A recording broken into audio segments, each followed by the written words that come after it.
Bom, eu vou chamar alguém para fazer lá uma sinopse, tá? Pode ser o Leandro, eu acho que é uma boa opção. Não?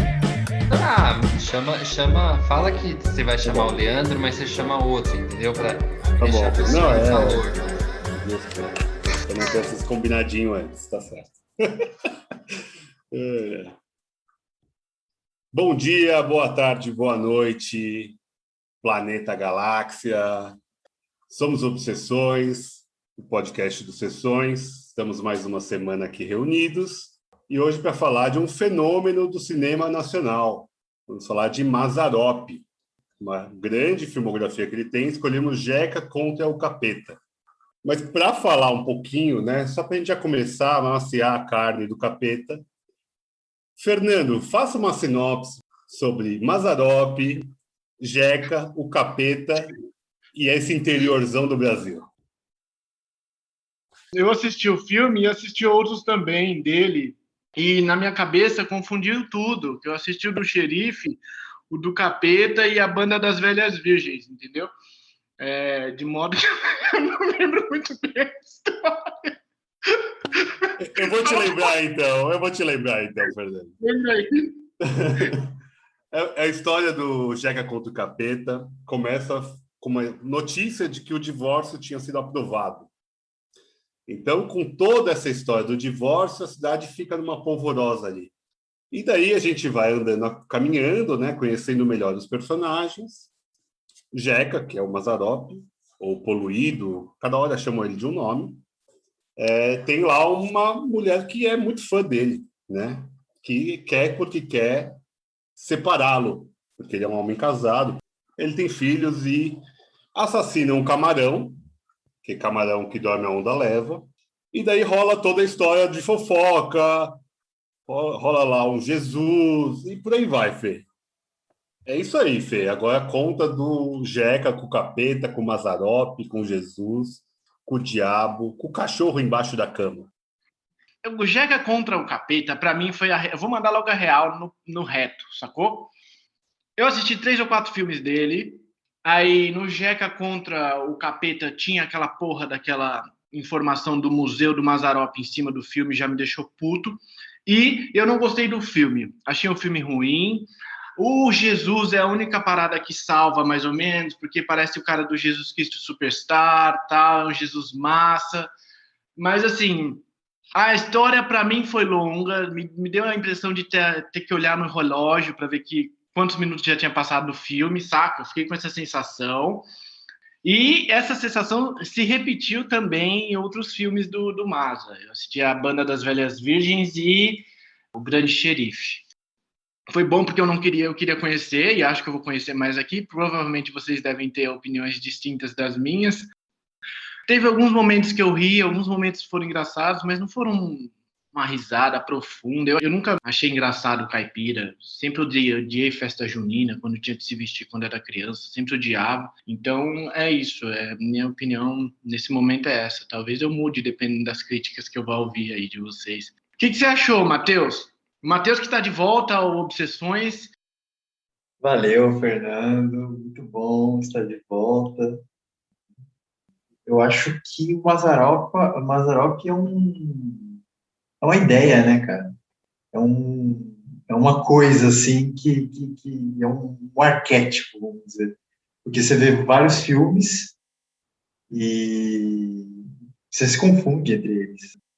Não, mas eu acho que tem essa coisa da inocência mesmo, uma ideia mesmo de inocência, de que o caipira é uma espécie de retorno ao mito do bom selvagem, na verdade, essa coisa da inocência caipira.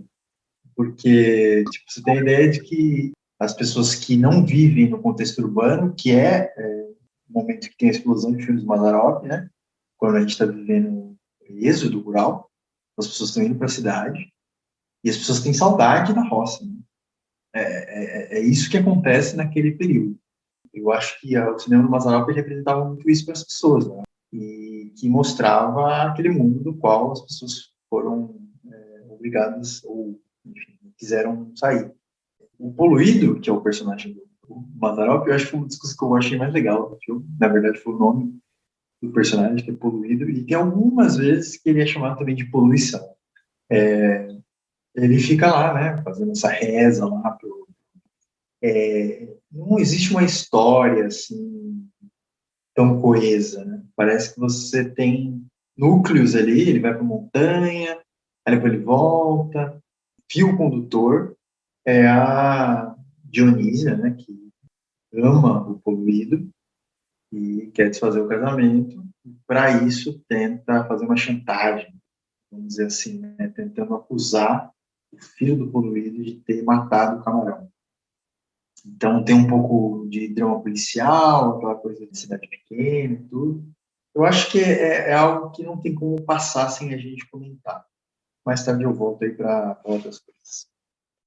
Quero ouvir o Leandro, Vi. Não sei se você acha, depois eu quero ouvir você, porque vai dar porrada. Não, eu preciso ouvir o Leandro também. Leandro, nos ilumine com a sua voz. Cara, eu não sei se é luz, mas Jeca contra o Capeta é um filme que eu acredito que eu já vi várias vezes, porque a minha casa na infância era muito o Mazzaropi. Vivi numa casa que demorou um tempo para ter um videocassete. Então eu fui conhecer um videocassete em casa, já estava no começo da adolescência, assim. E aí começou a vir essa experiência de ir na locadora. E eu ia na locadora com o meu pai. E o meu pai, todo final de semana, ele ia fazer questão de trazer uma fita do Mazzaropi e uma do Bruce Lee. Eram duas referências para ele de cinema. E duas coisas que ele se interessava. Ele ia na locadora para isso. Eu acho que todo o resto era assim, perfumaria mesmo. Eu lembro que tinha duas locadoras perto de casa e cada uma delas devia ter umas 4 ou 5 fitas do Mazzaropi no máximo. E essas fitas iam lá para casa com bastante frequência, assim. E a gente querendo alugar outras coisas, né? Eu e meus irmãos, a minha mãe. E não, o Mazzaropi sempre tinha. Então me traz uma lembrança da infância e eu vejo a distância de vocês, porque na infância eu senti essa distância. Agora, revendo, sei lá, já bem adulto, muitos anos depois, eu até conversei com a minha mãe, assim, falei, olha, tem um canal do Mazzaropi aqui, de vídeos no YouTube. Aí ela falou, nossa, como que eu não sabia que tinha um canal de vídeos do Mazzaropi? Então, eu acho que meu pai e minha mãe conhecem o Brasil do Mazzaropi, que eu não conhecia mesmo quando eu era criança. Eu lembro de uma brincadeira, porque a gente reclamava que meu pai trazia a fita de novo, aí a gente falava que era o Mais Xarope.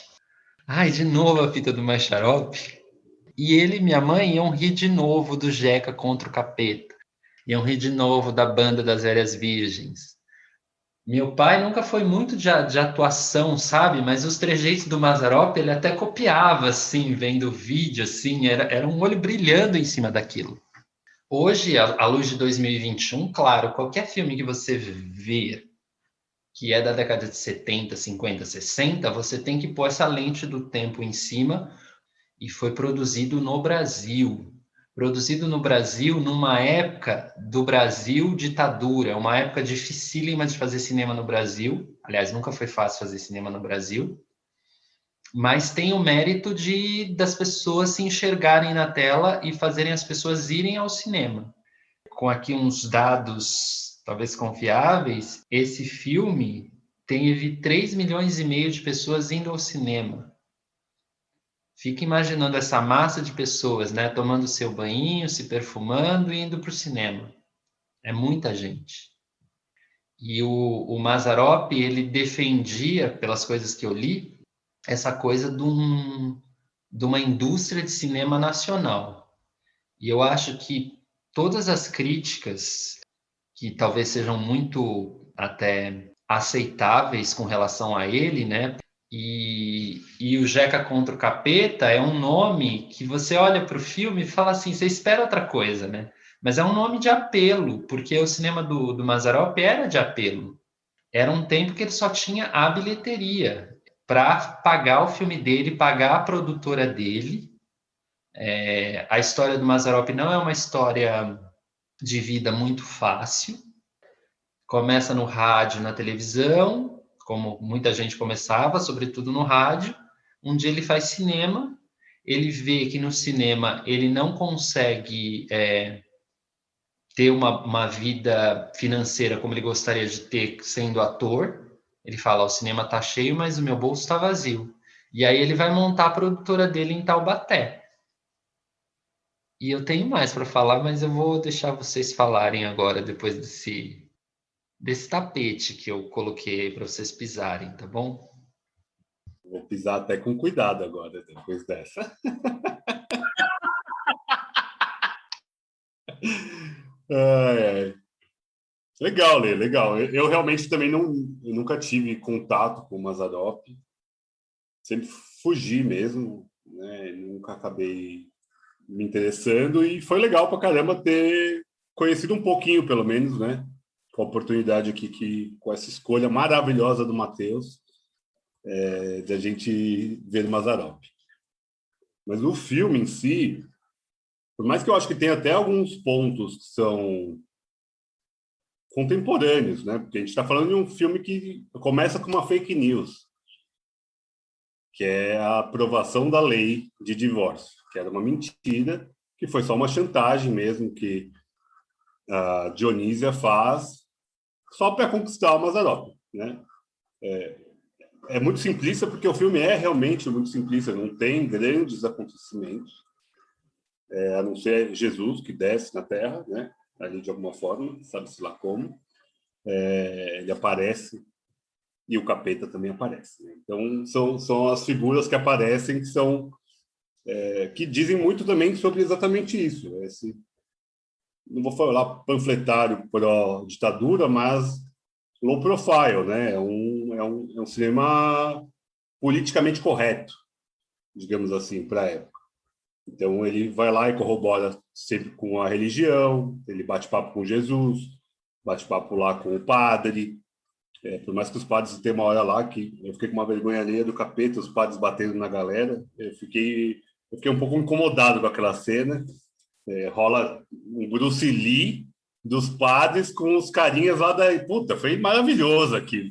Eu juro que eu virei a cara em um momento ali, porque eu achei constrangedor mesmo. Não, acho que é isso mesmo. Acho que para a época, realmente, porra, que da hora, os padres, a religião está dominando esses bêbados. Alguma coisa, aparentemente, para esse caminho do bem, da família tradicional brasileira. Então, isso acabou me incomodando bastante durante o filme, porque é tudo muito escrito para não ter nenhum incômodo, para não ser incomodado. Talvez a ditadura, como o Lê falou, fez essa explanação, acho que tem tudo a ver. Mas, de alguma forma, uma mulher quer acabar com o casamento do outro, mas o Jeca fica lá, não, eu vou ficar casado, eu sou casado, tô velho. E daí o capeta aparece, que é a tentação dessa traição ou dessa quebra da família. Então, isso é tudo muito panfletário, a meu ver, e isso me incomoda de uma forma muito grande, por isso que eu acabo falando, não gostei do filme. E me parece que é uma continuidade dos filmes do Mazzaropi, são todos muito parecidos, são todos nesse mesmo estilo. E isso acaba me dando um distanciamento muito maior, não só pela época que eu não vivi, não só pelo êxodo rural que eu também não vivi, mas quanto mais por essa mentalidade muito mais conservadora. Então isso acabou me deixando bem distante ali. A princípio é isso do filme, sem querer detonar tanto, né? Não quero acabar com o poluído de alguma forma. Mas uma das primeiras falas é assim, pró-separação ainda, que uma mulher lá fala, é melhor brigar junto do que chorar separado. Então é contra a separação, né? Então é uma coisa que é tão maniqueísta ali, é tão arquitetado para segurar a família, que a família que vai no cinema para ver o Mazzaropi, sei lá, eu acabo criticando o cinema que é feito pela Record para agradar só os fiéis. O Mazzaropi fazia mais ou menos isso de alguma forma, tentando fazer um paralelo com o cinema atual que enche cinema. Então, a princípio, eu fico aqui, esse politicamente correto é uma bandeira atual, né, de um lado político que também me incomoda demais. Eu não consigo dissociar as coisas. Mazzaropi, para mim, hoje ia ser um bolsonarista e eu não ia ver o cinema dele nem fudendo. Cara, depois que o Lê falou, você coloca as coisas em perspectiva, né? A gente olhando com os olhos de 2021, dali não tinha streaming, não tinha Netflix, HBO Max, né? Prime, essas coisas, né? Era só o cinema em si. E era um cinema de massas, né? Porque o cara conseguir colocar tudo isso de gente dentro do cinema indica duas coisas: que aquele tempo era bem ruim, bem estranho, você ter que ir no cinema para assistir esses filmes bem leves, e o gênio que era ele, né? Para conseguir levar essa galera. Mas eu acho que o sentimento do Jeca Tatu é um personagem do Monteiro Lobato e ele dialoga muito com pessoas próximas, inclusive. Meus pais curtem muito essa figura do Jeca, né? E curtem também Mazzaropi. Já não é mais a minha época, não é a minha geração mais. É claro que hoje em dia os valores são diferentes e talvez por isso você faça um julgamento sobre um filme da década de 70. Mas essa figura do Jeca, do caipira, daquele cara que vem do mato, mas ninguém passa a perna nele, porque ele não é trouxa, ele é um Jeca, né? É diferente as coisas. Não me pega. E eu acho que o que o Vini falou é muito verdadeiro, assim. Essa figura de um cara toscão, um cara que vem do mato, um cara mais tosco, é muito Bolsonaro hoje em dia também, essa figura. Então, fica uma espécie de ranço, assim. Mas, de qualquer forma, cara, o cinema em si, o cinema do Mazzaropi, não me chamou atenção, não. Não me pegou. Tem um ponto interessante que no Grande Xerife tem boas cenas de bang bang mesmo. As cenas são muito bem filmadas. Muito bem filmadas. Parece um faroeste, western macarrão, mas muito bem feito, saca? O efeito das cenas de tiro naquele filme ficaram sensacionais.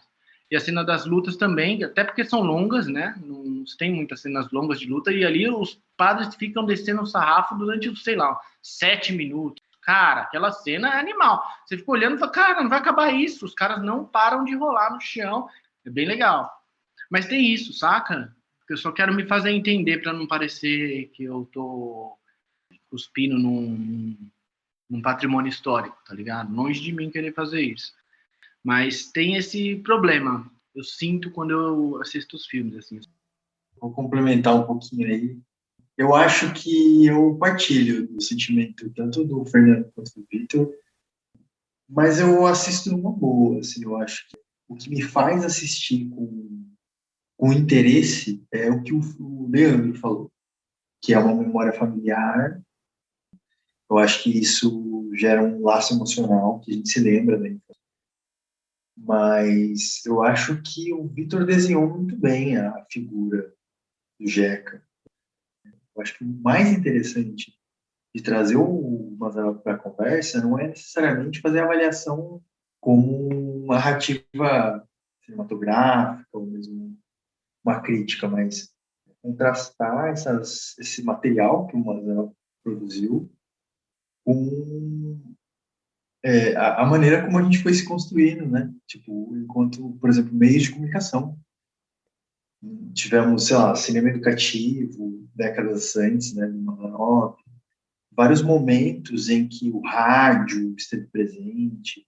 Então, acho que o Mazzaropi é um exemplo, assim, muito significativo da maneira como nós somos capturados pelos meios de comunicação, sabe? Não capturados no sentido, assim, de dominação, exatamente, mas de como a gente se mobiliza por isso, assim. Fez uma geração, fez uma bilheteria, e tem um lado desse filme e do Mazzaropi, essa ideia do Jeca, que a gente não traz muito à tona. E para falar desse lado, eu vou falar de um filme relativamente recente, acho que é do ano passado, mas que foi traduzido no Brasil, está disponível na Netflix, que Era Uma Vez um Sonho. E que conta uma história real de um sistema, assim, de uma questão que seria o caipira nos Estados Unidos, né? E o filme em si, Era Uma Vez um Sonho, não traz tanto a questão da crítica política, mas o livro no qual foi baseado esse filme ele faz uma crítica política intensa da questão do Donald Trump, né? Da construção do eleitorado do Donald Trump. Eu acho que, nesse quesito, nós temos semelhanças. Essa coisa do caipira, da coisa simplória, daquilo que é facilmente compreensível, isso comove muitas pessoas. Eu acho que isso fez um eleitorado nos Estados Unidos, e esse filme ele mostra muito isso, tá? De uma forma muito mais complexa, que mostra como não existia esse lugar idílico da roça. As relações elas eram igualmente esgarçadas e às vezes até piores, vamos dizer, do que algumas relações urbanas. Vale muito a pena ver.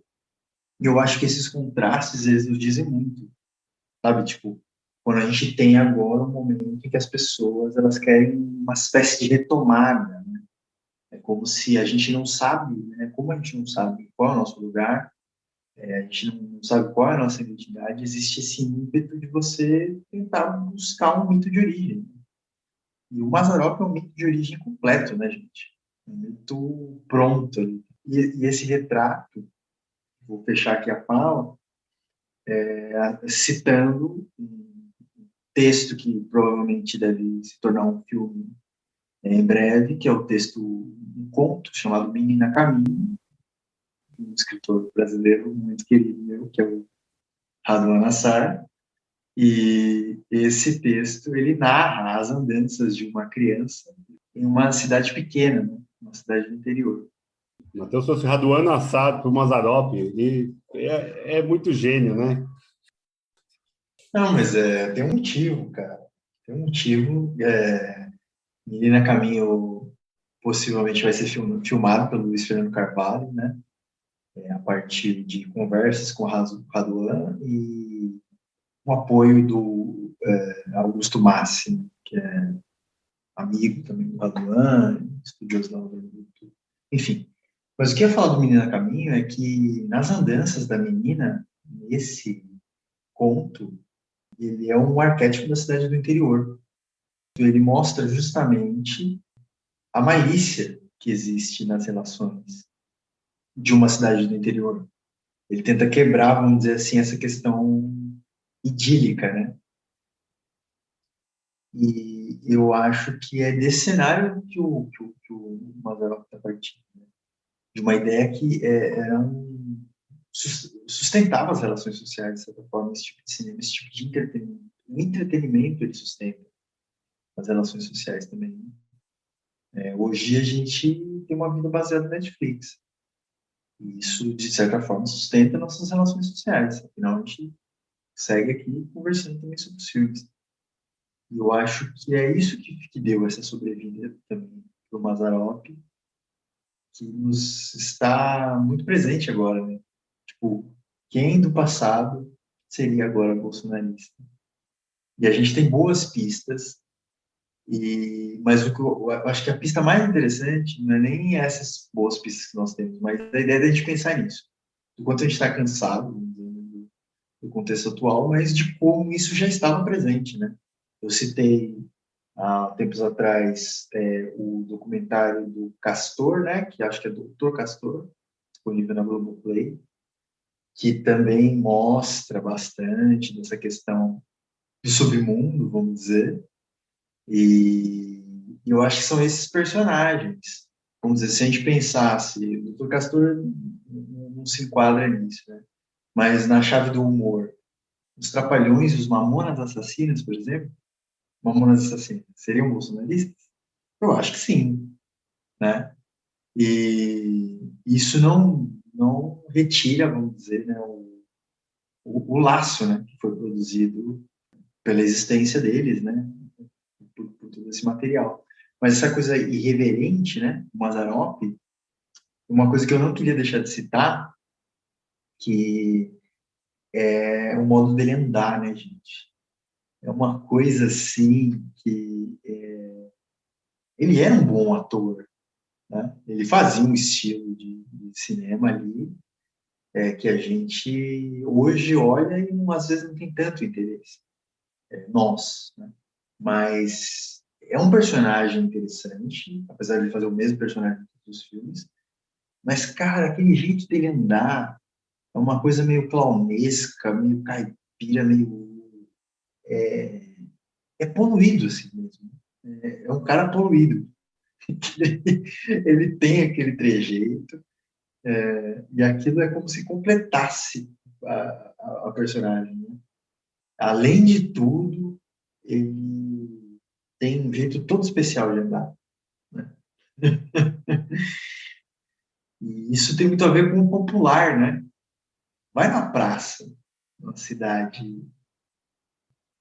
Vejo aí muitos canais aí no YouTube com imagens antigas, assim, das décadas principalmente de 90, 80 e 70. Eu adoro ficar vendo esses materiais.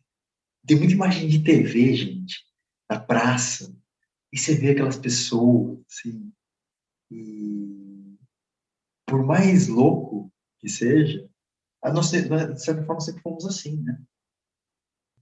Esse convívio social sempre tem isso. Sempre vai ter um lugar ali, tem a igrejinha, tem a praça, que as pessoas se encontram, aquelas pessoas todas de cada uma dessas cidades, né? E só para completar, deixar duas indicações que eu acho muito interessantes do universo do YouTube, que são dois canais que falam da roça, que é o canal do Chico Abelha, que é um cara que defende muito essa coisa, né, do retorno à roça, e ele filma essas experiências das pessoas que vão viver no meio do mato, que começam a buscar esses hábitos culturais. Fogão a lenha, casas pequenas, plantar a própria comida, todo esse universo, e muito do resgate do que foi esse Brasil mais rural. Tem um outro Chico também, que é de um outro canal, que é o Chico TV Museu Cultural, e ele é mais do Nordeste, né, esse cara, e também faz essa navegação, né? Vai nas casas das pessoas e começa a conversar com elas e tal, e é impressionante a capacidade de penetração na vida das pessoas que esse tipo de cultura traz, assim, né? A cultura popular é uma coisa assim que é de uma espontaneidade imprevisível, assim, ou muito previsível, vamos dizer, mas que ela não cabe, vamos dizer, na nossa capacidade de construir análise. Assim. Acho que popular é isso, né? E o Mazzaropi é um exemplo sem precedentes. Tava esperando ele falar só do Chico Bento, velho. Ele falou dos dois Chico, eu tava esperando, cadê o Chico Bento, velho? Eu consigo entender toda essa complexidade. Eu vi o documentário do Celso Sabadin sobre o Mazzaropi. Há lá uma fala clara que os críticos nunca gostaram e que era um sucesso de público absurdo. Relatos dele falando, eu preciso do público para fazer o próximo filme. Se eu não encher esse filme, eu não faço o próximo. Como o Lê falou, né, essa tentativa de criar uma indústria de cinema brasileiro na época. Ele conseguiu com um personagem, saindo do circo, ele é um homem de circo, que também diz muito sobre a época, né? O circo foi muito forte nos anos 50, 40. Então, acho que ele sempre jogou muito com essa memória afetiva, igual talvez tenha para o Lê, rever o Mazzaropi. Ele talvez ali, ele colocando até o teu jeito de andar, como parece um palhaço andando, essa graça de fazer piada com tudo, esse jeito, né, lesado, tranquilo, que ele faz ali, de até um homem preguiçoso, que também acaba sendo um estereótipo do homem caipira, que baseado no Jeca, inclusive, né, do Jeca do Monteiro Lobato. Então, eu entendo essa complexidade, eu acho que ele foi genial no que ele fez, o como ele fez, construir do zero uma indústria, um personagem, fazer mais de 40 filmes que ele tem, com um personagem só, Isso é muito importante, isso é muito relevante na história nacional. Então, não dá para tirar isso, não dá para sumir com o Mazzaropi do mapa. De alguma forma, eu me sinto até com o complexo de vira-lata falando mal do Mazzaropi. Eu estou tentando colocar dedos para não chutar o pau da barraca, porque o que eu vi eu não gostei. E não é por isso que eu vou desacreditar do que ele fez, da importância disso. Porque eu acho que é importante, é relevante, ele deixou outros legados, mas eu não consigo ver a profundidade. Ele mesmo falava isso. O meu cinema é para o público. Eu não consigo pagar meus filmes com prêmios. Não adianta eu ir lá em Cannes e ganhar um prêmio, que isso não vai pagar o filme. Se as pessoas não forem no cinema, não se paga. Ele é um dos primeiros caras que não usa a Embra Filmes, que já existia na época. Ele bancava os filmes dele. Então, isso é muito relevante até para o cinema que a gente fala hoje. Como que é o cinema nacional hoje? É muito dependente de leis de incentivo. E não é uma crítica aos filmes que usam isso. Então, não dá para desacreditar de Mazzaropi. Não consigo falar é o Chaplin brasileiro, porque o personagem de Chaplin, apesar das comparações possíveis de ser um cara que tem um personagem, vou falar único, a gente sabe que o Chaplin fez outros filmes e o Mazzaropi fez outros filmes sem seu personagem, mas foram marcados por um personagem único. Mas o legado deixado por Chaplin é incomparável ao legado deixado por Mazzaropi. A comparação para mim única é essa: o cara que fez o seu filme, ele dirige, ele escreve, ele atua, os dois fazem isso. Acho que a gente falou no Mágico nas últimas semanas do Tati, também tinha um pouco disso, né? Que é super relevante. Porém, o legado me é muito incômodo. O Jeca é absolutamente misógino nas ações dele com as mulheres. Então, isso para mim hoje não cabe. Então, é um filme que está datado. Mazzaropi para mim é datado. Desculpa estar chutando o pau da barraca, gente. Eu tentei falar com carinho. Foi ótima a sua fala. Bem, nossa, didático. Era exatamente isso que eu pensava, assim. Só que eu também tenho esse problema. Quando você falou no complexo de vira-lata, eu estava pensando nessa palavra agora, assim, essa ideia, né? Então tem isso mesmo. Mas, de qualquer forma, eu assisti uma entrevista do Museu do Mazzaropi também. É recomendável que as pessoas que gostam, e também quem não gosta, vá até esse canal, porque é um canal muito rico de informação. Tinha lá uma pessoa que trabalhou num dos filmes dele, em vários filmes dele, falando, sabe, sobre ele, quem era a pessoa do Mazzaropi e como é a gravação. Então, eles entravam para gravar e viravam a noite gravando, e 5 horas da manhã estava todo mundo exausto, e o Mazzaropi soltava uma piada no ar que mudava o clima, saca? Isso mostra também a pessoa por trás da personagem, né?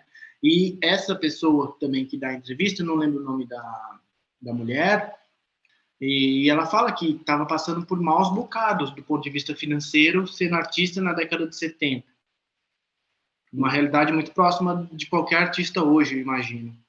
E, em um determinado momento, o cachê dela, que era, sei lá, de 1.000 cruzeiros, ela fala no documentário, o Mazzaropi, eles pagam ela, e depois o Mazzaropi chama ela para a sala dele e fala, tá aqui, ó, pega esse envelope, e no envelope tinha muito mais do que isso.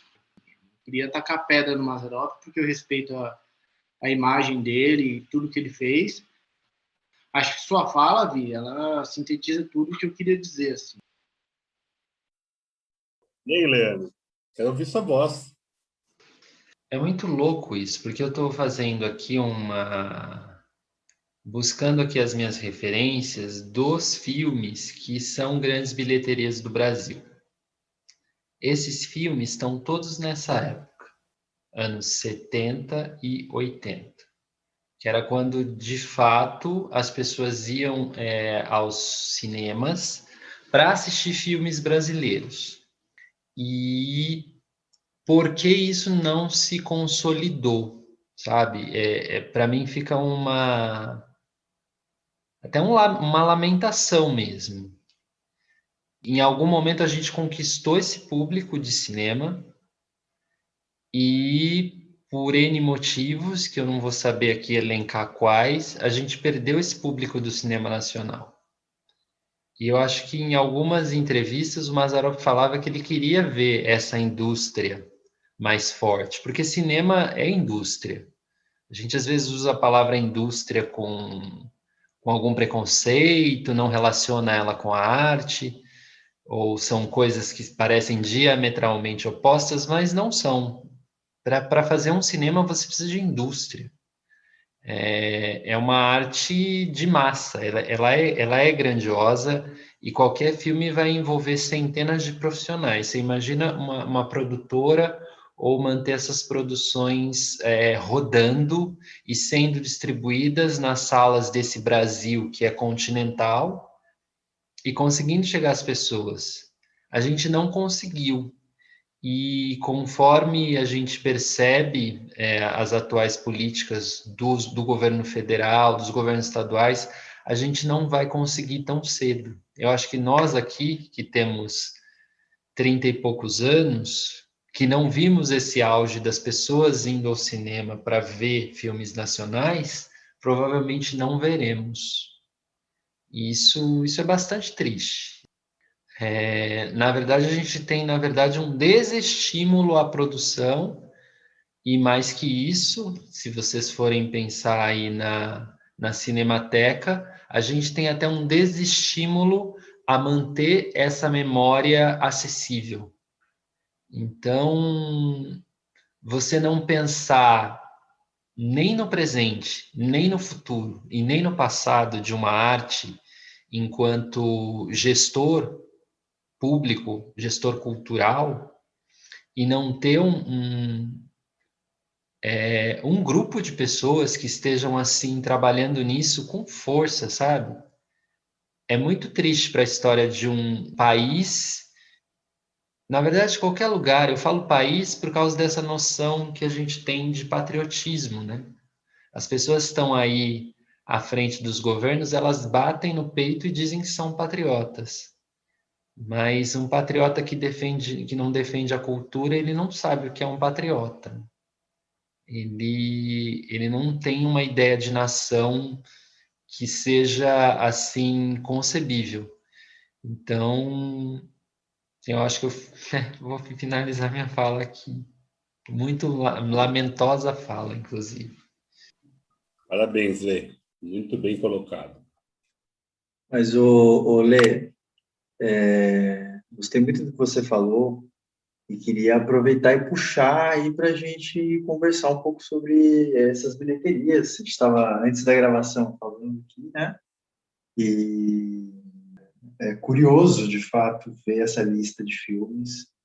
É uma história também, né? A gente fica pensando que eu gostei do que você falou, porque o cineasta e as pessoas que trabalham com produção de cinema tem que viver, né? Também, né? E tem que conseguir fazer o seu trabalho, a sua arte. E me veio uma questão aqui, que é, vamos dizer, né, uma derivação da conversa anterior, que é a questão das séries, né? As séries brasileiras, elas estão ganhando algum espaço, estão tendo mais visibilidade, mais público, acho que também por conta do streaming. E o cinema, pelo contrário, né? Os longas-metragens vão ter mais dificuldade, né? Esse prenúncio aí, vamos dizer, que o Leandro trouxe, me deixa um pouco desolado de pensar que produções que nós vamos ter aí daqui para frente. Então, será que o futuro do audiovisual brasileiro é a série? Será que é isso? E o que vocês acham das séries brasileiras? Por que não? Omar, eu acho que o grande problema, não vou falar problema, tentando só problematizar mesmo, mas as novelas tomaram uma proporção que são desumanas. A melhor novela mundial é a brasileira, da Rede Globo, né? Vamos falar assim, não tem nem o que falar.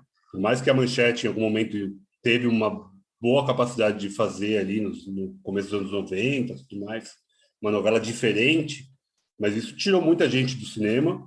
O fim da Embra Filmes pelo Collor também dizimou o cinema brasileiro ali de alguma forma, né? Então acho que teve uma ruptura. Então a reconstrução, quando volta lá com o filme da Carla Camurati, é uma reconstrução do zero, porque eles não iam mais fazer os mesmos filmes. E daí a gente foi olhar filmes que encheram o cinema pós a ruptura, são comédias também. Então, quem leva público ao cinema brasileiro é comédia. Sei lá, tirando o Carandiru, Tropa de Elite 2, mas, assim, muito pontualmente, um fora da comédia leva público. Então, o brasileiro é o país da comédia. Para votar no Bolsonaro tem que ser isso mesmo, tem que ser palhaçada. Pode cortar isso aqui depois, Leandro. Mas eu não queria ficar sem a piada.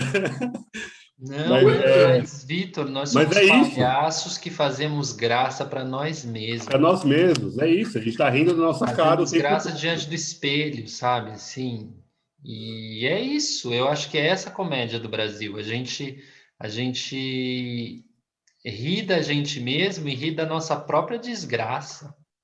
Eu acho que eu quis fazer a graça, mas é uma revolta mesmo. Mas não tem graça, não tem graça. Não, zero né? graça. Não tem a menor graça. E a gente pensar no Mazzaropi, que depois de morto, que a gente descobriu que era um homem gay, nunca foi revelado. Isso, até no documentário do Celso Sabadin, que há essa revelação pós-morte. Imagina o tanto que ele não sofreu ali, ele nunca comentou isso de alguma forma nos filmes dele, nunca colocou isso em pauta. Ele nunca usou a voz dele, o público dele, para colocar a pauta. É covarde também. Você tem um público na mão, você pode usar isso como um ato libertário, um ato político. Por mais que a gente... ele estava na ditadura, jamais um filme, qualquer coisa que ele falasse ia ser cortado, tinha censura, a gente sabe disso. Mas na entrevista com a Hebe, ele pode se posicionar. Na entrevista no jornal, ele pode se posicionar. E nunca se posicionou. Então, é isentão também, em alguma forma. Então, ótimo, fez tudo que fez, maravilhoso. Mas o brasileiro é esse povo que ri de si próprio.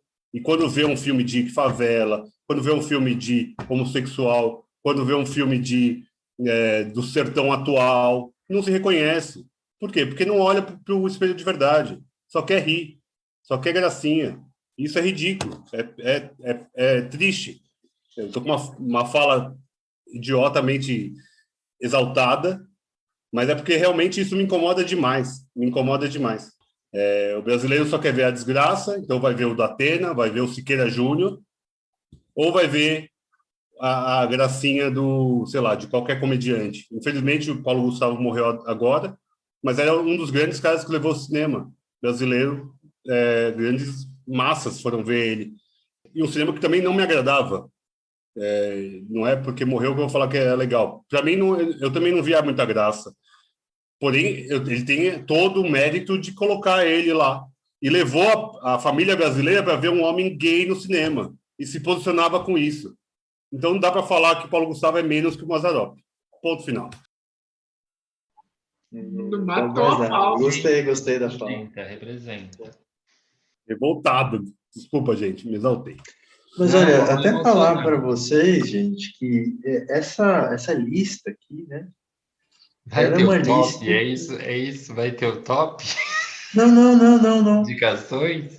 Eu acho que é melhor a gente não fazer, mas eu tô comentando só mesmo. Sei que tá gravando ainda, mas sei lá, acho que meio que já acabou, assim, né? Mas só para comentar uma coisa que, cara, só tem comédia, né, cara? Só tem comédia. Pode falar, que tá gravando, continua falando, vai lá, é bom. É legal falar isso, viu, Matheus? Pega a lista aí e fala 1, 2, 3, 4, 7. Tá. Para constar aqui, né, nessa lista, que é uma lista que, assim, não tem nem... Eu não sei nem qual que é a referência dela, mas é a lista que está publicada na Wikipedia. Tá, a primeira bilheteria, Nada a Perder, de Marcelo. Minha Mãe é uma Peça 3 e 2 estão também aqui, né, na segunda e na sexta posição, com o Paulo Gustavo. Também aqui Os 10 Mandamentos, filme religioso. Tropa de Elite 2, como quarta bilheteria. Eu acho que por conta também da repercussão do primeiro.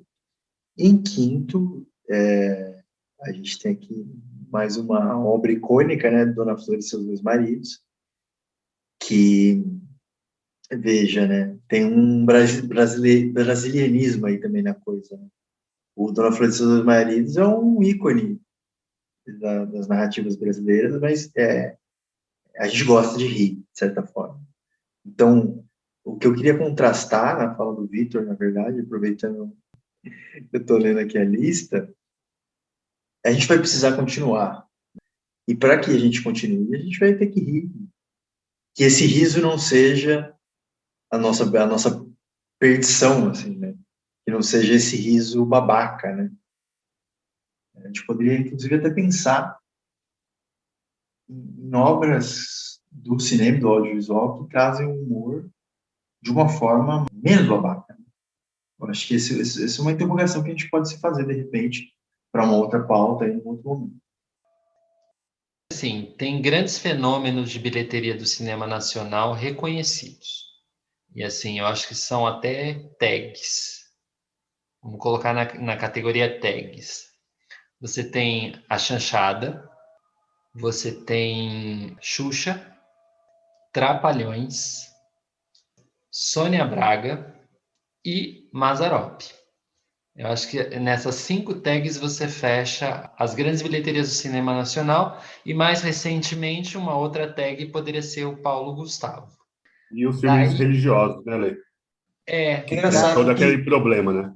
Eles vendiam os ingressos, mas não iam no pessoas cinema. que realmente viram, né? Vamos dizer assim, as pessoas foram lá e sentaram nas poltronas. E daí você pode arriscar um panorama do que as pessoas estão desejando ver e pagar o ingresso, sentar na poltrona. O programa Cinema por Brasileiro é esse programa de entretenimento. É um cinema de massa e é um cinema que o brasileiro reconhece como cinema brasileiro, né? Que o Vitor falou de síndrome de vira-lata. Se não for esse, ele vai para ver alguma coisa que não seja brasileira. Provavelmente uma produção de Hollywood. E eu acho que nesse meio aí, nesses filmes da Wikipédia, tem filmes que são assim, você vai dizer, dá para pensar esse daqui, e esse aqui é um filme que não é babaca e levou muitas pessoas ao cinema, sabe? Eu acho que é algo que não tem como passar sem a gente comentar. Jeca contra o Bolsonaro. Então, muito obrigado. Esse foi o Obsessões. A gente comentou aqui Jeca contra o Capeta e mostramos também as nossas visões aqui contrárias a muita coisa. Sim, esse filme está no Tela Nacional, no YouTube. Se você se interessou ainda, vai lá e veja. Tem um pouco de história do Brasil aí. E é isso, gente. Muito obrigado. Sempre com Obsessões. Siga Obsessões nas redes sociais, Obsessões. Tem textos do Vitor de cinema nacional e internacional. E obrigado por ter estado aqui com a gente até agora. Beijo. Obrigado, gente. Bora, Bolsonaro!